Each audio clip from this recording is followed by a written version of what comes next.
經，我哋一齊嚟讀啦，我哋等下前你會慢慢咁樣嚟追上嘅第10節呢度講到大流斯王。有啲你哋聖經係另外一個名都係一樣嘅嚇。大流斯王第2年9月24日，耶和華的話臨到先知哈該說：萬軍之耶和華如此說，你要向祭司問律法說，若有人用衣襟好似包嗰個肉聖肉這衣襟挨着呢個餅或湯或酒，或油或別的食物，便算為聖嗎？祭司說不算為聖。哈該又說，若有人因摸死屍掂了污穢，然後挨在這些物的那一樣，這物算污穢嗎？祭司說必算污穢。於是14節於是哈該說，耶和華說，這民這國在我面前也是如此，他們手下的各樣工作都是如此，他們在壇上所獻的也是如此。15節，現在你們要追想此日以前，耶和華的殿沒有一塊石頭扔在石頭上的光景。在那一切日子，有人來到谷堆，想得20兜，只得了10兜；有人來到酒池，想得50桶，只得了20桶。17節，在你們手下的各樣工作上，我以寒風呢個嘅霉爛逼迫攻擊你們，你們仍不歸向我。這是耶和華說的。你們要追想此日以前，就是從這9月24日起，追想到立耶和華殿根基的日子。倉裏有谷種葡萄樹、無花果樹、石榴樹、橄欖樹都沒有結果子。從今日起，我必賜福與你們。Amen。10節到19節。今日我哋要睇嘅咧就係、當我哋有呢個嘅聖潔同埋有一個嘅忠心嚟跟隨神嘅時候咧，神嘅祝福咧就會追趕我哋。咁今日當我哋睇呢個嘅經文嘅時候咧，你喐個 cursor 啦。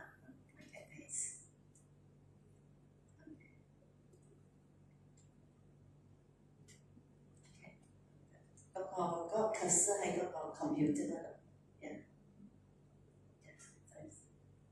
Okay, good, thanks. Okay, 從今日起，我必賜福於你。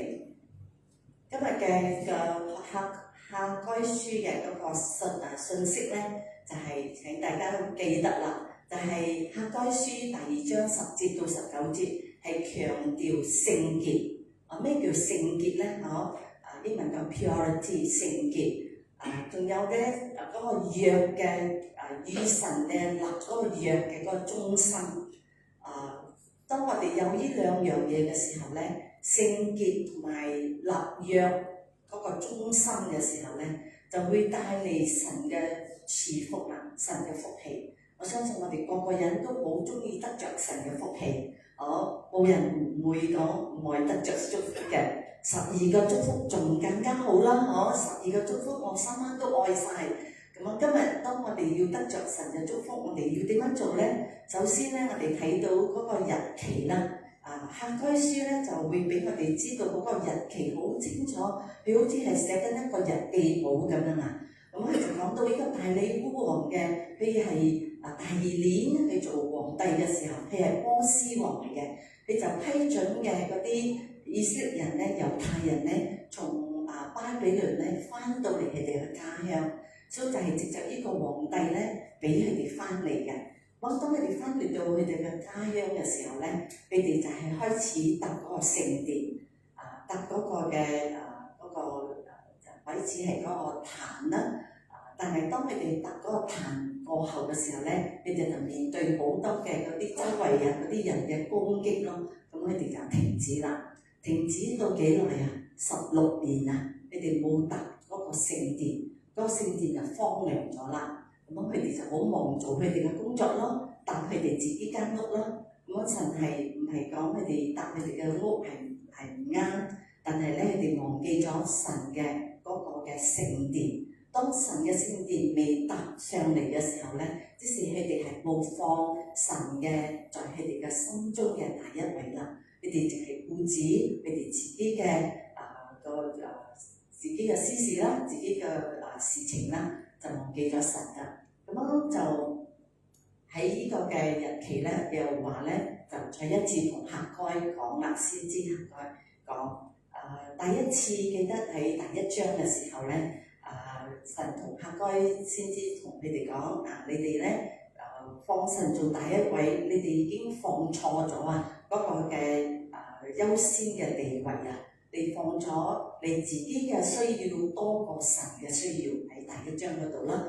咁記得上個月嘅嗰個月上個月係十月喎，我就第二嗰個嘅信息咧就係講到佢哋就開始啦，因為哈該同佢哋講啦，你哋要搭神嘅聖殿啦，咁佢哋就順服咯，佢哋就聽咯。神嘅靈又激動佢哋啦，鼓勵佢哋啦，咁樣就再一次佢哋答啦。但係當佢哋搭到聖殿嘅時候咧，有好多咧就好失望啊，因為佢哋有啲係比較老一啲嘅咧，佢哋係睇過之前嘅嗰個聖殿，而家佢哋搭嗰個聖殿嘅時候咧，佢哋覺得呢個係好微不足道啊，即係咁細嘅聖殿同之前嘅所羅門嘅聖殿咁靚咁。華為其實講唔得出嚟。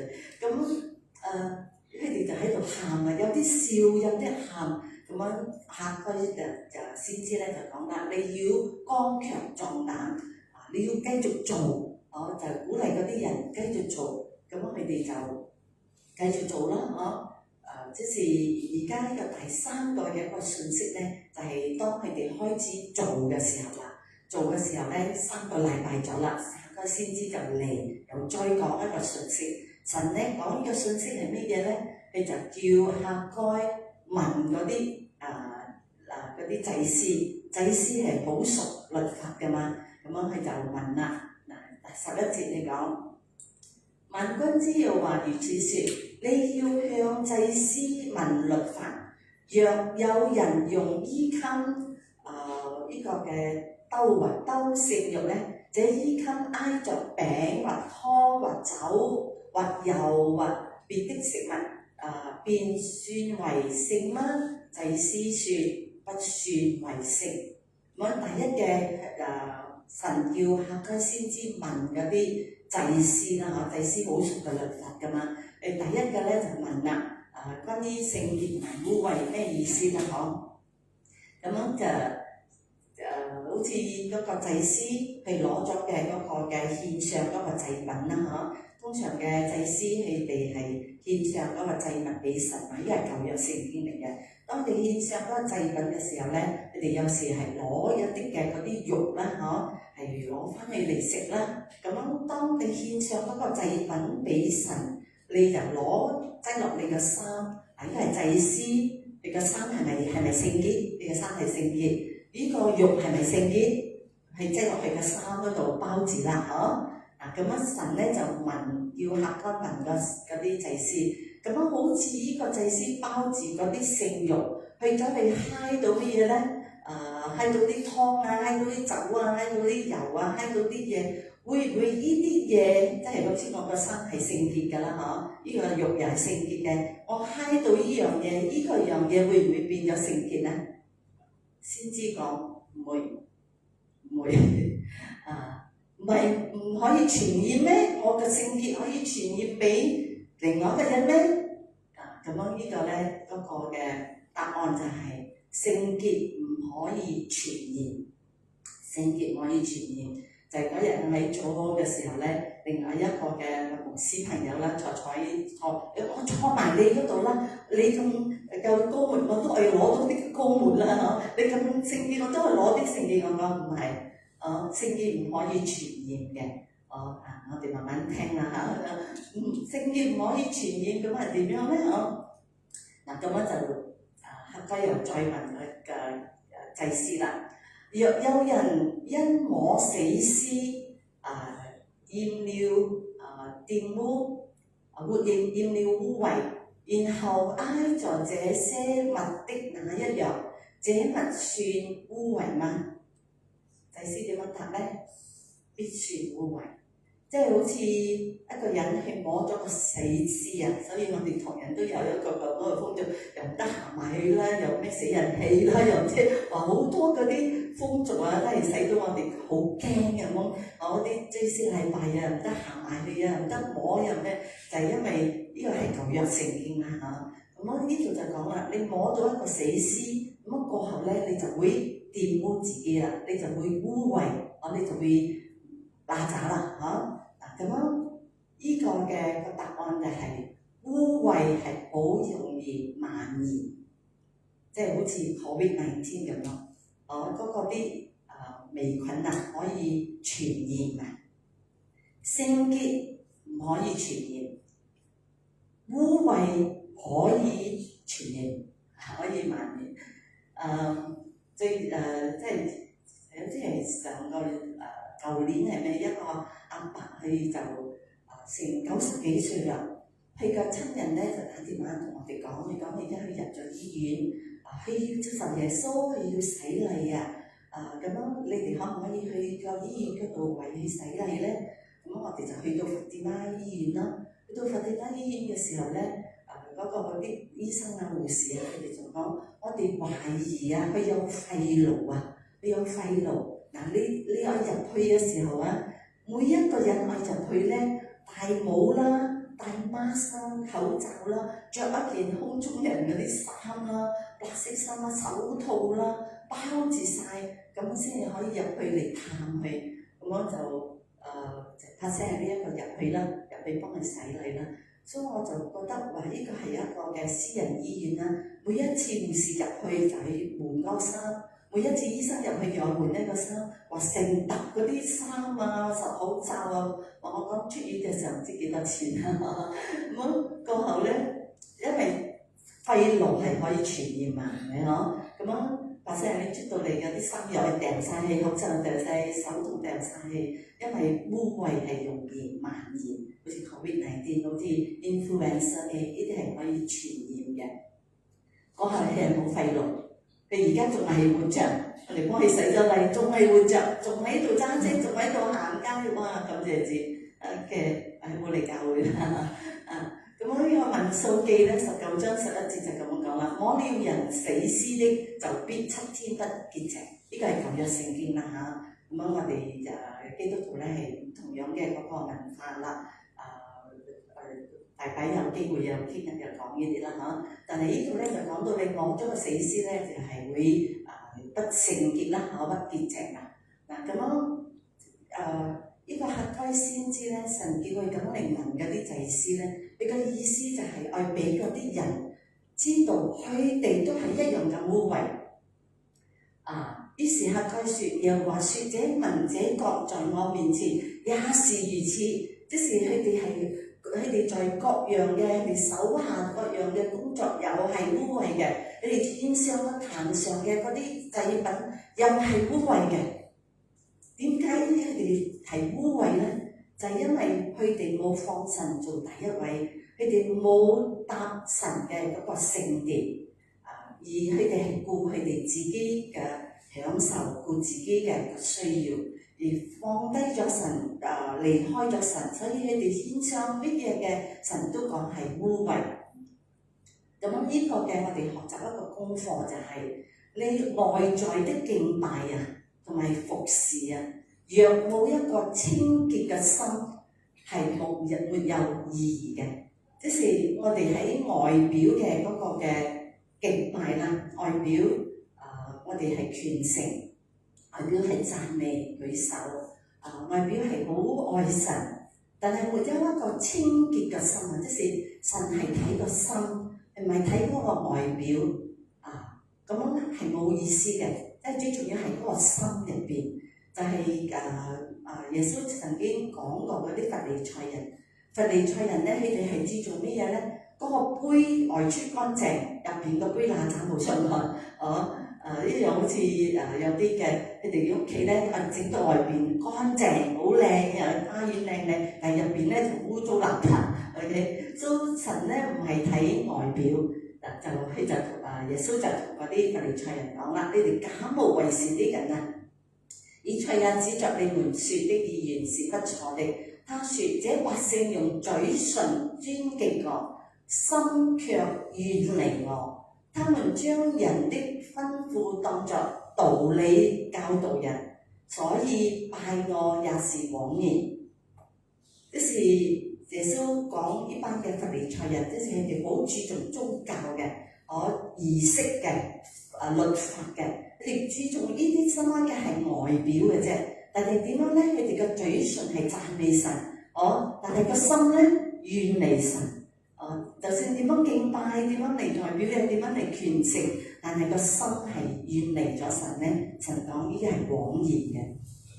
耶利米書17章第9節我哋講：人心比萬物都詭詐，壞到極處啊！即是我哋嘅心，每一個人都係罪人。OK，我哋唔可以講到我好聖潔，每一個人都係講到我哋係罪人。但係因着神嘅恩典拯救咗我哋嘅心係詭詐嘅、極度嘅、壞嘅，誰能識透呢？心箴言嘅講到4章23節講到，你要保守你嘅心，因為我哋嘅心有時係會被傷到，有時會藏住好多嘅埋怨，藏住好多嘅苦毒。咁樣箴言咧時常提醒我哋，你哋要保守你嘅心，勝過保守一切，因為一生的果效是由心發出嚟嘅。我哋嘅心想乜嘢，我哋就口都講出嚟㗎啦。咁我個心都係好重要，心臟一下停止咧就死㗎啦。點樣都挽救唔到，所以要保守我哋嘅心，勝過保守一切。詩篇24篇俾我哋一個嘅好好嘅教訓。有邊個可以上到誰能登耶和華的山呢？邊個可以嚟到神嘅面前呢？邊個可以站在佢嘅聖所？即係邊個可以嚟到神嘅面前呢？就是邊個啊？手潔心情，不向虛妄起誓不懷詭詐的人。即是邊個可以嚟到神嘅面前咧？登神嘅山，即係嚟到神嘅面前，嚟到佢嘅聖所，就喺我哋係首先咧手潔心情，就可以嚟到神嘅面前啦。所以讓我哋每一個人都時常提醒我哋自己，究竟我個手係咪手潔咧？我哋好中意唱細路哥好中意唱嗰首歌Be careful little eyes what you see， 又 Be careful little hands what you do， 即係小心你嘅手，你要做咩嘅？你嘅手係咪會手潔嘅咧？最重要我哋嘅心會清冇咧？會聖潔冇咧？咁所以一個污穢嘅後果係乜嘢咧？就喺15節同埋17節啦。污穢嘅後果就神咧叫有啲以色列人現在你們要追想，即係你哋要諗，要反省。指日以前耶和華的殿沒有一塊石頭扔在石頭上的光景，在那一切日子，有人來到你個谷堆谷堆，你想有20兜，點知得到10兜，即係嚟到愛收割去到嗰個谷堆嗰度即係谷堆谷堆嗰度咧，你哋去收20，點知變咗10隻少咗喎。酒咧就好似50桶，只係20桶，即是缺乏佢哋攞到，但係攞唔到，佢哋所以在你們手下的各樣工作上呢度講到我，神講我就係嗰個人，我就係嗰個使到寒風、霉爛、冰雹攻擊你們。哇！神而家承認係講係我啊，係我使到你冇谷嚟得到嗰啲酒少咗，係我，因為我吹嗰啲寒風，我就俾嗰啲霉爛嗰啲冰雹嚟攻擊你們，你們仍不歸向我。即係有呢啲事發生，咁多嘢發生喺你嘅身上，你仍然唔悔改，仍然咁硬頸，仍然會翻嚟我呢度。這是耶和華說的。OK， 咁呢個即係講，當我哋以色列人佢哋獻上污穢，佢哋嘅手不潔同埋心不清嘅時候咧，神就講個後果係乜嘢咧？就係呢啲一切嘅好似咒詛咁樣啊！但係神唔係咒詛，就係呢啲唔好嘅事發生在佢哋嘅身上，你哋就係諗住呢啲天氣要變啦，我哋翻到嚟嗰啲人攻擊我哋啦，嗰啲唔俾我哋搭呢個電啦，你哋唔知道佢哋所做嘅係使到神唔歡喜，所以就係呢啲一切嘅事情發生在佢哋嘅生命。所以就喺再提醒大家睇翻第一章，就睇到除咗第二章之前講到佢哋有冇谷冇酒啊，之前第一章仲更加勁啊！咁你們散的種多，收的幾多卻少，你們吃卻不飽，飲不得足，穿衣服卻不得暖，得工錢的將工錢裝在你嘅袋入邊咧，個袋係穿窿嘅。OK， 第一章第6節咁樣講喎，係咪話做咩咁樣嘅？做到咁辛苦，收割又少，食又冇得食啊！著個衫又唔暖，仲有就攞翻嚟嘅。我成日好中意一個弟兄成日講嘅，開咗咁多個鑊啊，但係個鑊蓋唔夠冚啊！我好中意聽咁樣講嘅，開咗咁多鑊，但係咧唔夠冚啊！點解咧？等第9節就再繼續講啦。第一章你們盼望得多，所得的卻少；你們收到家中，我就吹去啦。神講，我就吹咗去，你收到嚟，我吹咗去。這是為什麼呢？因為我的殿荒涼，你們各人卻顧自己的房屋。這是萬軍之耶和華說的。所以為你們的緣故，天就不降甘露，地也不出土產。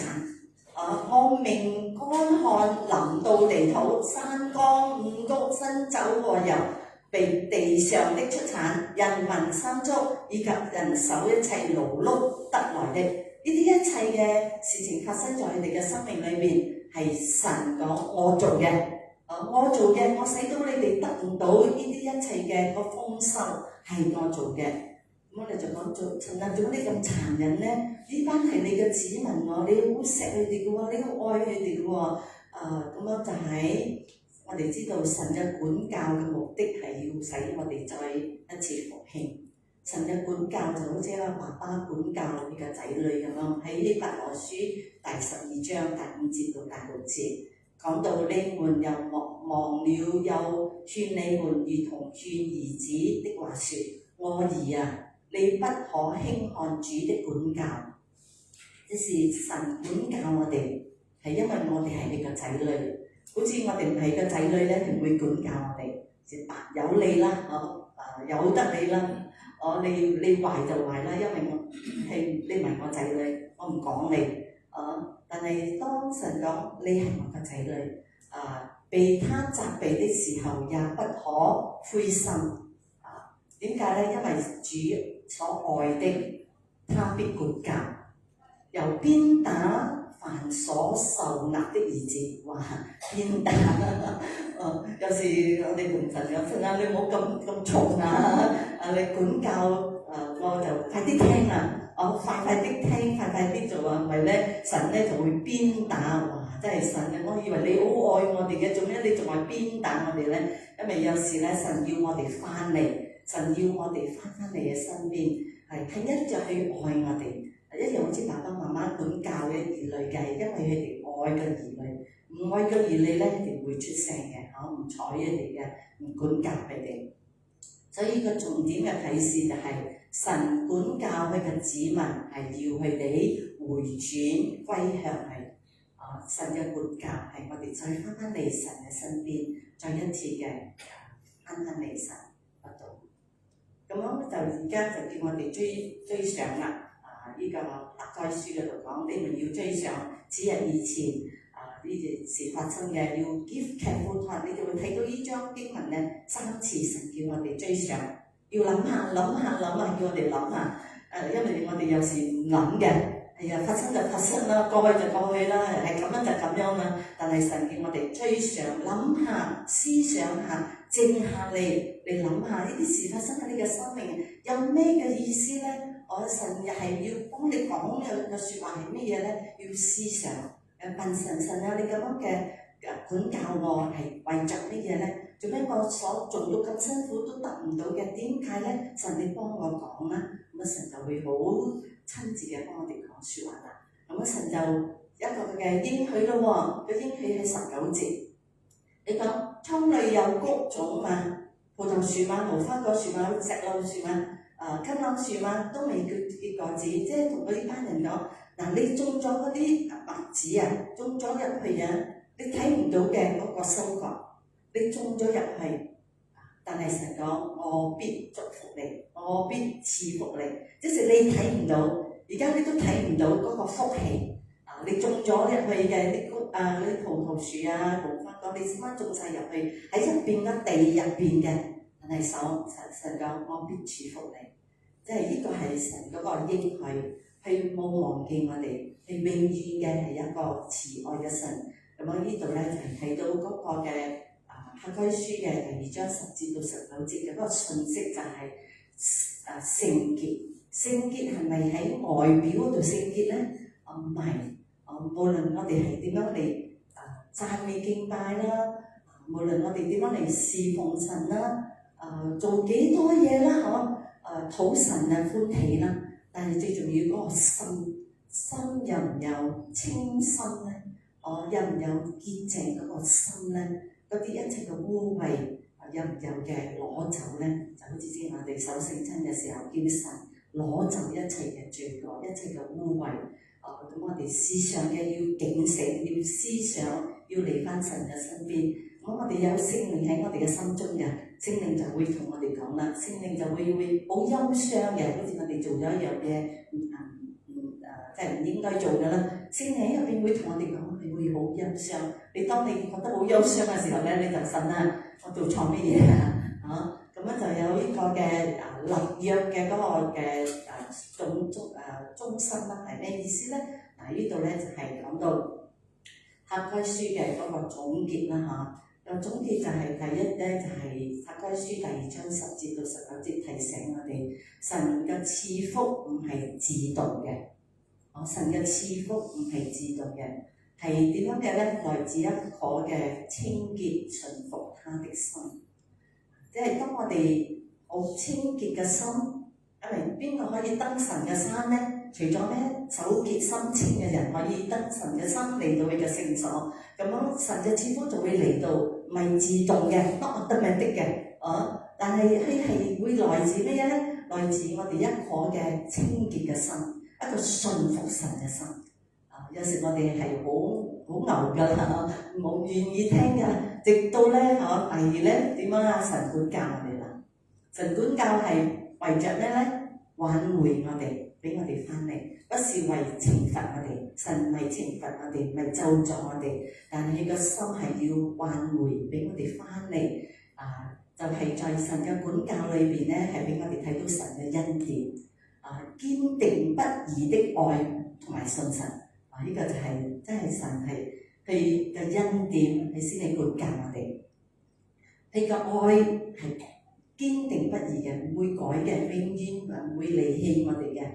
唔會變嘅，去管教我哋，而佢係信實嘅，信實就係同我哋立一個約，一個永恆嘅約。就算我哋係失信，神係永遠冇失信嘅，係永遠守呢個約，直到我哋見主為止，一個永恆的約。所以神嘅管教，我哋每一個人都會經歷嘅嗰個管教，有時係會同一啲有啲會傷一啲但係管教裏邊咧，我哋係學習一個功課。神你係滿有慈愛、滿有恩典嘅神，你錫我，所以你鞭打我。唔容易真係，係咪？好似你打你嘅細佬哥嘅時候啊，你過後你又講話唔依錫你又話唔依錫我，你打我又錫我，點樣講啊？點啊？唔知啊，我哋有啲咩OK，咁第三咧第三係當我哋悔改啦，我哋悔改回轉歸向神咧，順服而行咧，神嘅祝福就追趕我哋啦。我哋願意悔改，一個好敏鋭神嘅，神你通過我説話啦，我哋會教我啦，我而家會歸翻嚟啦，浪子回頭啦，爸爸我再翻嚟啦，我翻嚟啦，我順服啦，我唔愛再跟住自己嘅意思嚟行啦，我唔會學嗰啲以色列人啊，佢哋講冇王冇法噶啦，冇咗神冇咗王咧，咁我自把自為啦，冇啦神啊，我順服啦，我願意謙卑啦，神嘅祝福咧就會臨到啦。就追趕人哋 chase after 嘅時候個祝福就不斷嘅湧流，不斷嘅嚟㗎啦。所以今日咧聖潔同埋約的忠心咧係會開啟神嘅祝福嘅門。今日我哋個個都要得着嘅祝福。咁樣今日咧我哋唱一首歌啦我哋做一個嘅祈禱啦，好唔好？我哋一齊企啦。嚟講做呢個祈禱，跟住呢個祈禱啦。英文一陣我哋會做講英文啦，我哋講中文先啦。咁樣講下我會 send 出嚟嘅嗰個嘅slides 啦咁樣中文咧，我哋做呢個祈禱啦。你講主啊，潔淨我的心和我們的手，教導我們聖潔得是可有可無的，而是必不可少的。願我們的敬拜、服事和生活反映出你的純潔純潔 yes 純潔。當我們順服的行走時，讓你的恩惠再一次湧流。從今天起，祝福你的子民，奉耶穌基督嘅名，阿門。我哋英文啦。Lord, cleanse our hearts and our hands. Teach us that holiness is not optional, but essential.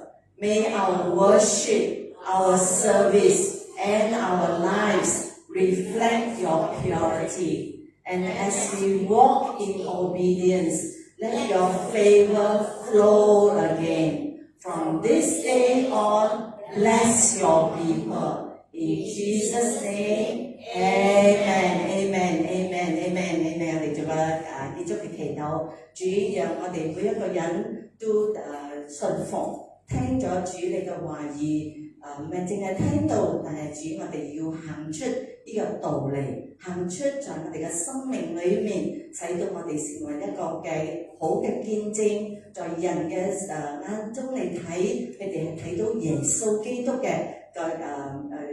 個面唔係睇到我哋，但係睇到耶穌基督嘅形象在我哋嘅生命裏面。感謝主耶穌，當我哋翻屋企嘅時候，讓我哋嘅面繼續嘅嚟發光，繼續嘅心又繼續嘅嚟挑動一個嘅好鼓勵嘅嗰個嘅心情個情緒。